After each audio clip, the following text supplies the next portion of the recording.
이 시간 함께 보실 말씀은 요한계시록 18장 14절 말씀입니다. 네, 찾으셨으면 우리 한 목소리로 읽도록 하겠습니다.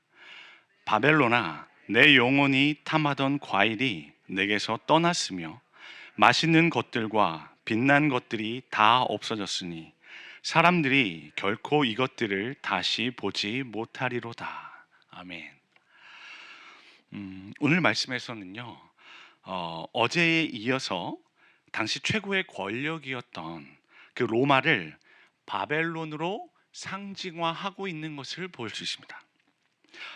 그들의 향락과 사치로 대변되는 큰 성 바벨론이 지금 무너져 내리고 있습니다. 그런데 재미있는 것은요, 이것에 대한 세상의 반응입니다. 그들은요, 이 바벨론의 멸망에 대해서 기뻐하는 것이 아니었습니다. 오히려 슬퍼함으로 반응하고 있었는데요.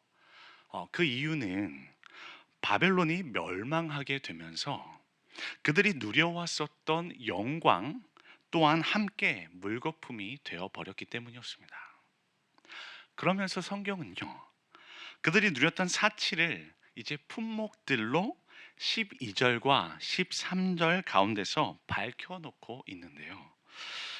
바라기는 오늘 말씀 나누면서 어떠한 마음으로 이 세상을 살아가야 하는지 귀한 지혜를 얻으실 수 있는 저와 여러분 되시기를 주님의 이름으로 축복합니다. 말씀의 이해를 돕기 위해서는요, 오늘 본문 말씀에 등장하는 이 두 그룹에 대한 이해가 필요한데요. 한 그룹은 바로 땅의 왕들입니다. 그리고 또 다른 그룹은 바로 상인들이었는데요.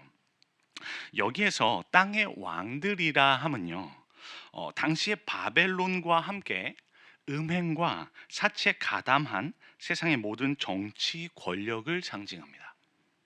그리고 또 하나 등장하는 상인들은요, 바벨론과의 교역을 통해서 부와 사치를 축적할 수 있었던 자들을 말합니다.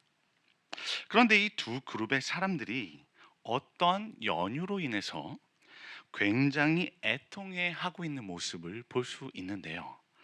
이것이 오늘 내용 관찰의 1번 내용입니다. 9절 말씀을 보시면 땅의 왕들과 상인들은요, 바벨론의 불타는 연기를 보면서 이제 우는 거야. 울면서 이제 가슴까지 치는 장면을 볼 수 있는데요. 그런데 여기에서 그들이 이 불타는 연기를 본다고 했을 때의 원어적 의미는요, 단순히 그냥 목격한 것이 아니라요, 아주 큰 관심을 가지고 주시하고 있는 바로 그런 거였습니다. 그리고 그들이 울면서 가슴을 친다고 했을 때 이 원어적 의미는요, 사복음서에서도 동일하게 등장하는데요. 어디에 등장하냐면 회당장 야이로 들어보셨죠? 그 야이로의 딸이 죽었을 때 동일하게 사용되었었는데요. 이 딸의 죽음으로 인해서 거기에 있던 모든 사람들이 울고 통곡했다는 표현을 할 때 사용된 바로 그 단어입니다. 그러니까 이 표현을 보면 오늘 본문 말씀에 등장하고 있는 땅의 왕들이 얼만큼 많이 슬퍼하고 있는지를 가늠해 볼 수 있는 거죠. 그런데요, 그들을 향해서 주님은 뭐라고 말씀하시냐면요, 내용 관찰 2번입니다. 14절 말씀에서 주님께서는 바벨론이 탐하던 과일이 내게서 떠났다고 하시는 거예요. 맛있는 것들과 빛난 것들이 다 없어졌기 때문에 이제 사람들이 결코 이것들을 다시 보지 못할 것이라 말씀하고 계셨습니다. 어떻게 보면 슬퍼하고 있는 그들을 향해 사랑의 주님께서 너무한 건 아니시냐는 반응이 있을 수도 있지 않습니까? 그런데 사실 바벨론이 무너져 내린다는 것은요, 이 종말에 일어날 심판을 말씀하고 계신 겁니다. 우리 10절 말씀을 보시면 이 땅의 왕들조차 그렇게 고백을 하고 있거든요. 이렇게 고백합니다. 한 시간에 내 심판이 이르렀다. 땅의 왕들도 이렇게 고백하는 겁니다. 그동안 견고해 보여서 큰 성이라고 하는 표현 속에 견고함이라는 표현이 있습니다. 그래서 절대로 무너질 리가 없다고 여겨졌던 거예요. 그 큰 성 바벨론은. 그런데 하나님의 심판이 이르자 순식간에 무너져 내리고 있다는 바로 그 의미입니다. 이제 연구와 묵상입니다. 땅의 왕들과 상인들이 바벨론의 멸망으로 인해서 울고 애통하는 이유를 이제 찾아보려고 하는데요. 11절 말씀에서 그 답을 제시하고 있습니다.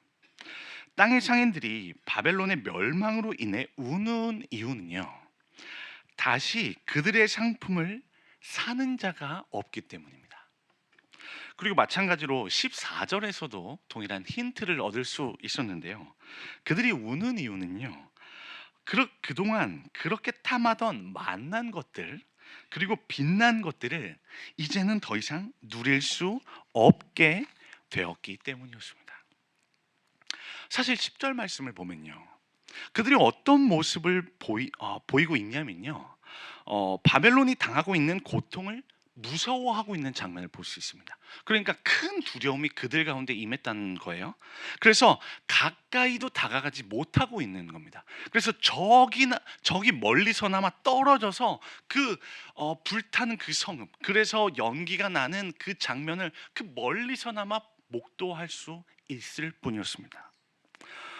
이 말은요, 그들에게도 바벨론에 대한 이 심판의 두려움이 이미 임한 상태라는 말이죠. 그렇다면 바벨론의 모습과 별반 다르지 않잖아요. 자신들의 모습이.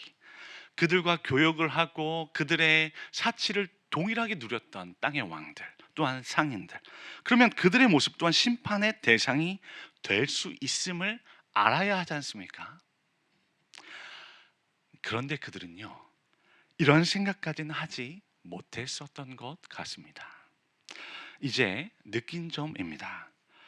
사실 바벨론이 이렇게 순식간에 멸망할 수 있음을 보았다면요, 그들 가운데서 당연하게 일어나야 하는 것은 바로 회개였습니다.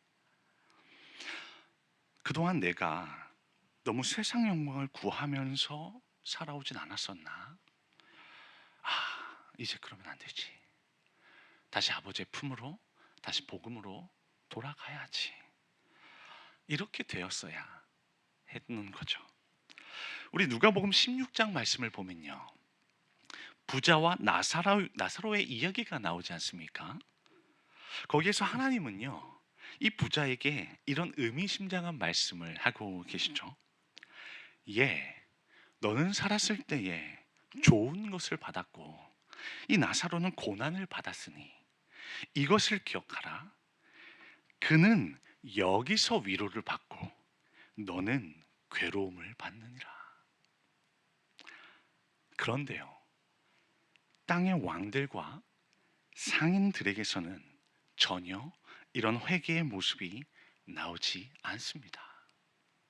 오히려 그들은요, 이익이 줄어든 것, 그리고 그들이 향유해 왔었던 그 것들을 하지 못함으로 인해서 애통해 하기만 할 뿐이었습니다. 그러면서 제 자신의 모습을 돌아보게 되었는데요, 세상으로부터 구별되기 위해서 지음받은 나의 삶은 과연 이 땅의 왕들과 상인들의 모습보다 더 나은 삶이었는가? 질문을 던져보았습니다. 그랬더니요, 참 그러면 좋은데 전혀 그렇지를 못했더라고요. 잠잠히 하나님 앞에서 묵상을 해보니 오히려 그런 생각들만 많이 드는 겁니다. 하나님께서 오히려 저에게 있어서 있었던 것들, 과거에 있었던 것들 다 가져가셨던 것들, 왜 가져가셨냐고 불평을 늘어놓고 원망하는 제 모습이 많이 떠오르더라고요. 그러면서 죄송한 마음이 들었습니다. 이제 결단과 적용입니다. 최근에 세상의 부와 명예에 더 마음을 줬던 적은 언제입니까? 심판 앞에 허무하게 사라져 버릴 것이 아닌 하나님의 영원한 영광에 소망을 두는 삶을 살기 위해 무엇을 실천하시겠습니까? 여러분, 지금 여러분의 삶은 어떠하십니까? 혹여나 하나님 나라에 대한 관심보다는 세상의 부와 명예에 더 마음이 기울어진 분은 계시지 않으십니까? 만약 그러하시다면 오늘 복음 되신 예수 그리스도께로 다시 나오실 수 있기를 바랍니다. 혹여라도 그동안 눈에 보이는 세상에 집중하며 사셨다면 오늘 보이지 않는 믿음을 따라 사실 수 있는 여러분 되시기를 바랍니다. 그래서 이제는 보이지 않는 영원한 가치를 붙들고 사실 수 있는 저와 여러분 되시기를 주님의 이름으로 축복합니다. 기도 제목 드리도록 하겠습니다. 함께 기도하실 때 첫 번째, 우리 날 계수함의 지혜를 가지고 오늘 믿음의 삶을 살겠노라 결단하게 하옵소서. 두 번째, 허무하게 사라져 버릴 세상의 영광이 아니라 영원한 하나님 나라의 영광을 바라보게 하소서. 그리고 공동체를 위한 기도로는요, 세 번째, 성도들이 각자의 은사로 교회를 기쁘게 섬기게 하옵소서. 그리고 마지막으로는 예수님의 마음을 품고 신실한 헌신의 삶을 실천하게 하옵소서. 이렇게 우리 주여 한번 부르시고 다 함께 하나님 앞에 기도하며 부르짖으며 나아가도록 하겠습니다. 기도합니다. 주여!